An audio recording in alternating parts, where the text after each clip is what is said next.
માત્ર સ્ટાન્ડર્ડ માટે આ વિડીયો છે કે ચેપ્ટર નંબર 7 માં શું પૂછાઈ શકે એવા વેરી મોસ્ટ આઈએમપી પ્રશ્નો. અને હા, પૂછાય છે શું બ્લુપ્રિન્ટ સાથે તમને કહી દઉં કે બે ટૂંકા પ્રશ્નો 1+1 અને 3 ગુણનો છે. હવે દોસ્ત સ્વાભાવિક છે કે 3 ગુણનો દાખલો 3 માર્ક્સની ઓકાતમાં પૂછાય. બહુ ટૂંકો દાખલો પૂછાય નહીં.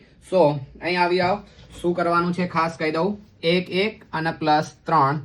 બિચારી પેન બંધ થઈ ગઈ. લો કોઈ બાત નહીં, अपने पास नई पेन है.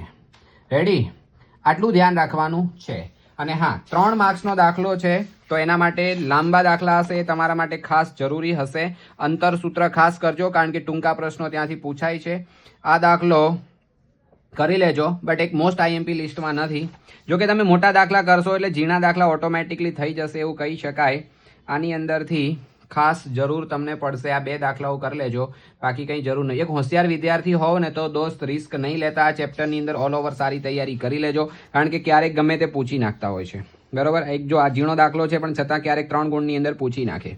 એક આ દાખલો ખાસ વેરી મોસ્ટ આઈએમપી લિસ્ટમાં આવશે.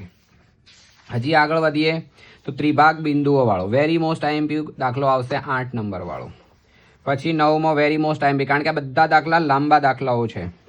આ 1 માર્ક્સની અંદર પૂછી શકે, આવું ધ્યાન રાખજો. પછી પહેલો દાખલો, બીજો દાખલો વેરી મોસ્ટ આઈએમપી છે, હર કોઈએ કરવો જોઈએ, ખાસ પૂછાય છે ત્રિભાગ બિંદુઓ વાળો. પછી ચોથો દાખલો બી. 5મો દાખલો પણ વેરી મોસ્ટ આઈએમપી છે, ખાસ કરવો જોઈએ. હજી આગળ વધીએ એટલે 9મો દાખલો વેરી મોસ્ટ આઈએમપી અને 10મો દાખલો.